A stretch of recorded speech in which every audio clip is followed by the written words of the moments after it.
Good morning, Daily Huddle. There are things that we need to know that can save your life, and today is one of them. Roll a video.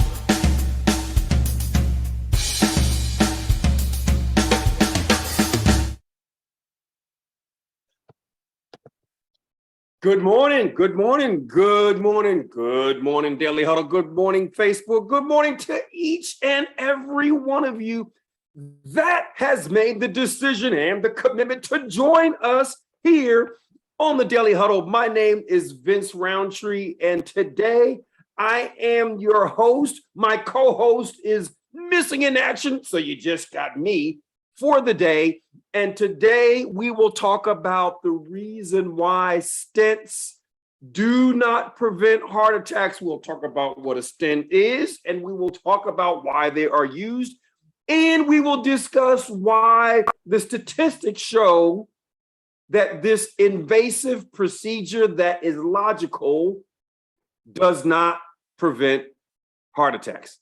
Okay, but before we get going on that, we first have a few questions.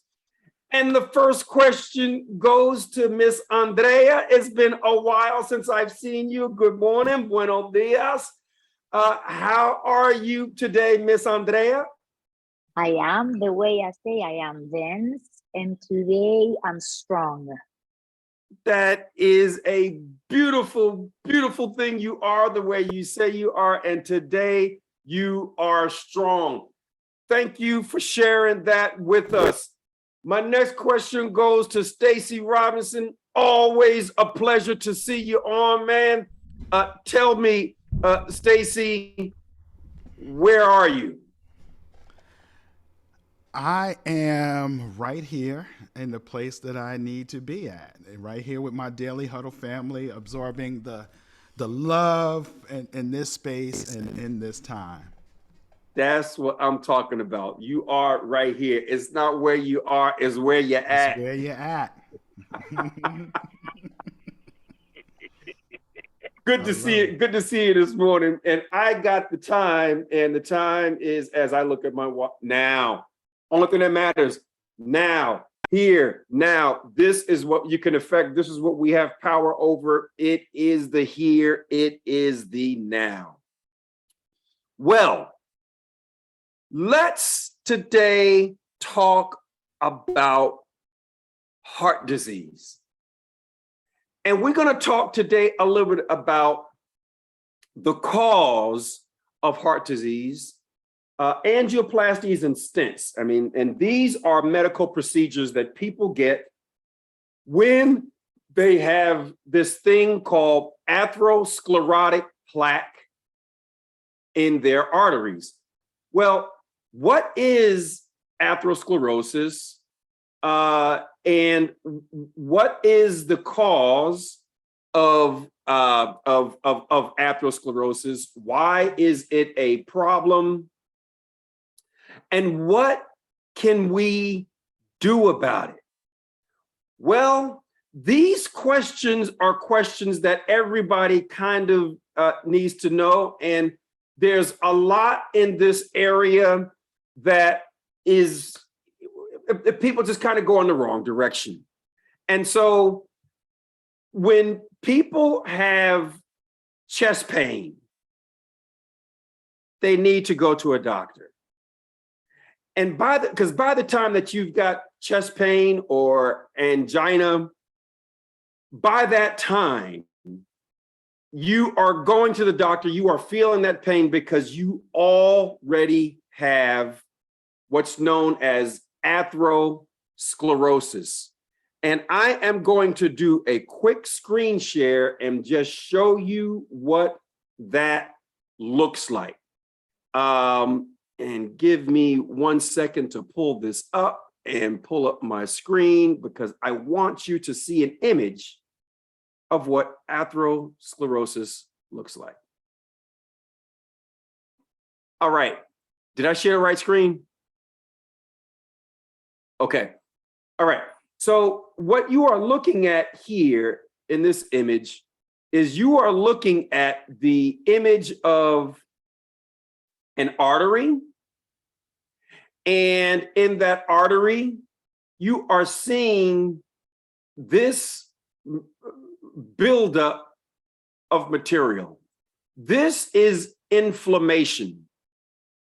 This is the body's reaction to an injury.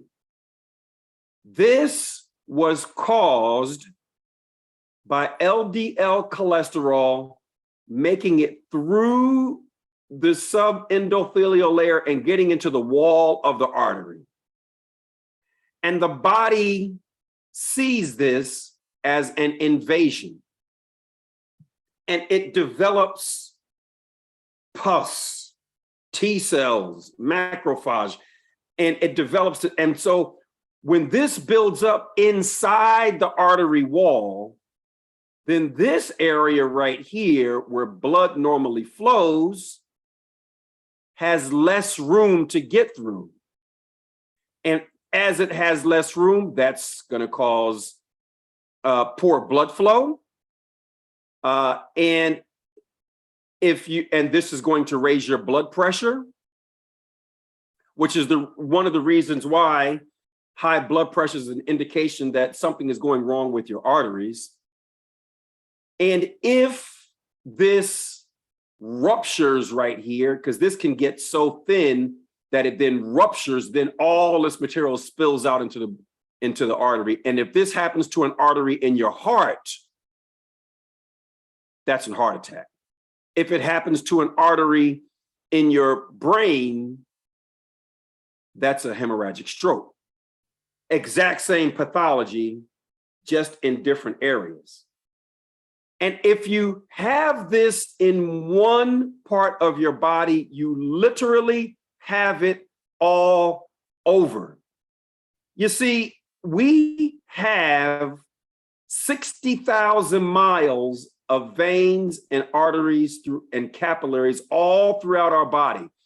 And if you have atherosclerosis one place, you've got it all over. And if you have it all over, then if the doctor tries to put in a stent to hold this open, and that's the purpose of a stent.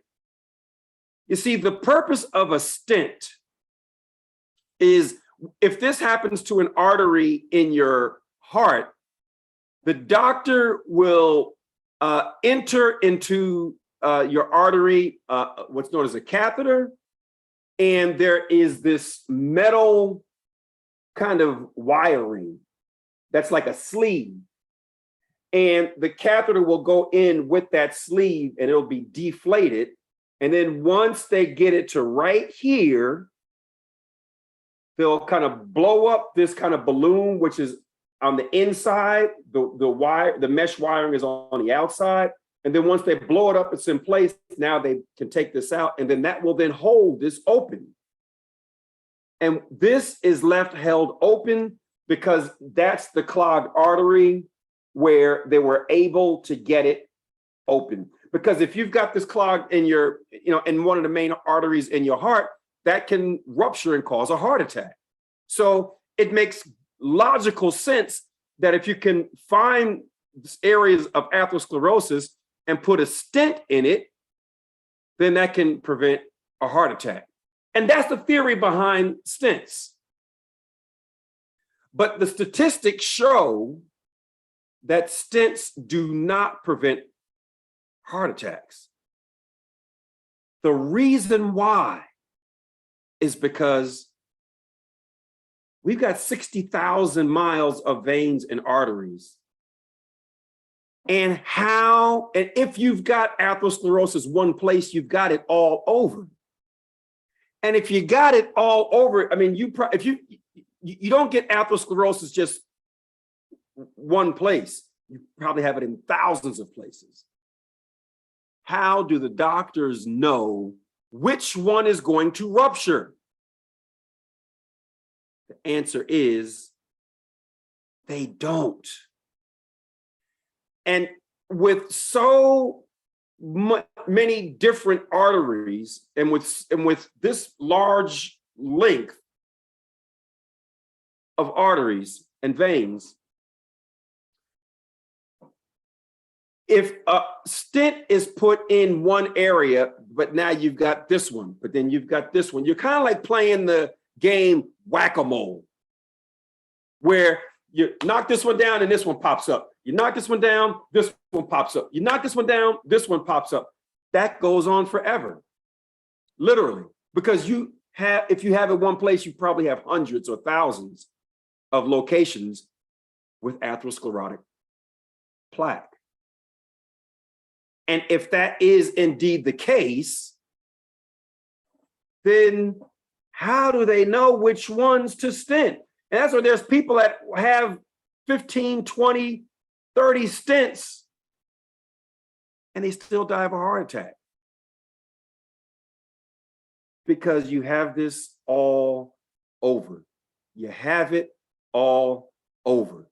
Now, here is the good news in this scenario. The good news is that there is a way. There is a way of treating all of your atherosclerotic plaque at the same time and effectively. And I'm going to show you an example of that as well. This is the image. Can you see my screen okay? Did I share the right screen? Okay, cool, thanks. This is an image of a heart, and what you are looking at here is one of the major arteries in the heart. It's the left anterior descending artery. There's three major arteries that come out of the heart. And this is what atherosclerosis looks like on an angiogram. Well, this patient did not have any medical procedure. This patient did not take any drugs, did not have angioplasty, did not have a stent, did not have any medical procedure done. But what he did do is go on a plant-based diet. Fruits, vegetables, whole grains, beans, lentils, split peas, chickpeas, potatoes, and corn and other foods that are grown from the ground. No oil, no meat, cheese, fish, dairy, eggs. And then they did an angiogram after the only intervention was food. And then his artery looked like that. This is proof of reversal of heart disease. Reversal. There is no medical procedure that can open up your arteries all over your body at the same time. There is no medical procedure that can do that. There is no pill that can do that. The only thing that has the power to reverse heart disease, to reverse atherosclerotic plaque all over your body at the same time is plant-based nutrition. And folks, this is proof that the #1 cause of death in America and in Western civilization, the #1 cause of death is caused by your food. It's primarily caused by your food and can be reversed with your food. Here's the bad news. Doctors do not get trained on how to reverse diseases like atherosclerosis with nutrition. It's not a part of their training. You know, becoming a doctor is hard. 4 years of college, followed by 4 years of medical school, followed by 3 to 4 years of residency. Then they start practicing, followed by 3 to 4 years of a fellowship to become a cardiologist. That is a lot of training, a lot of exams, a lot of stress. You've got to be brilliant to be a doctor, to earn the license to be a cardiologist. It's a hard path to get there. And in all of that training, there's no emphasis on how to use nutrition to reverse heart disease. It's not there. I have a friend, a golfing buddy of mine, who is a doctor, who got a heart attack after his morning workout, took a shower. He was in the locker room of the hospital that he worked at. This guy was a meat and potatoes guy. You couldn't tell him that meat and potatoes wasn't the way to live. He did his morning workout. He was in the locker room after took a shower, was getting dressed, putting his scrubs on. And he had a heart attack right there in the hospital. Well, if you're going to have a heart attack, that would be a good place to have it, you know? So they wheeled him upstairs and they got him taken care of. And I talked to him afterwards and he said, well, after he had the heart attack, his wife found on the internet a conference on plant-based nutrition 6 months after his heart attack. He went to that heart attack and he found, and that conference had 2 days of lectures, of which I just showed you a small piece of. And it was at that conference that he learned that his heart attack was caused by his food and could be reversed by his food. Well, and he went 100% plant-based then. And I said, Neil, how did you feel when you found out that your heart attack was caused by your food and could be reversed by your food? He said, I was pissed. I was pissed. I go through all this training. I take all these exams. I studied my butt off. And I didn't know the best way to treat this is with food. Doctors are brilliant people. I don't take anything away from doctors. And I'm not a conspiracy theory guy. I'm not, well, the doctors are out to keep you sick. Doctors are good people. Most doctors are good. There's exceptions. I mean, there's some jerks you could take any group of people and there's going to be some jerks. But all in all, doctors are good people that want to do you well. The problem is they don't have the right tools. The tools that they have at their disposal are procedures and medication. Food is not one of their tools. They don't get trained on that. And as a result, they don't share it. They don't know it. They don't practice it. The doctors that will share plant-based nutrition with their patients are those that actually live a plant-based life. If they don't live it, the odds are they're not going to recommend it. They're feeding ham and cheese sandwiches to their kids. You think they're gonna tell you you should be eating fruits and vegetables and ham sandwiches are bad? No. The problem is they don't know. All right. Stacy, Andrea, any questions or comments on anything that we've talked about today? I definitely have some question. How do you, sometimes I'm talking to loved ones about eating, right? And healthy eating. And, you know, sometimes I get hit with, well, our ancestors got here eating that food and that's how we survived slavery.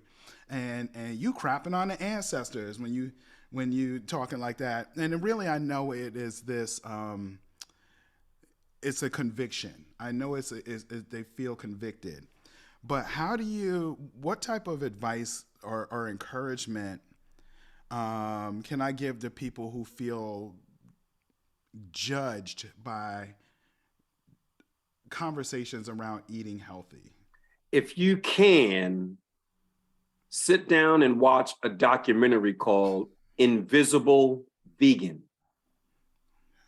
Invisible Vegan is a documentary written by a Black woman that used to work at BET. She and her husband did this, and she tells the story of plant-based nutrition from a Black woman's perspective. And she goes back to our history in Africa. What did we eat when we were in Africa? And what are we eating today? In Africa, we were primarily plant-based when we were captured. What is soul food today was slave food. And we learned how to make it taste good, right? We learned how to make a culture out of it and make it taste good.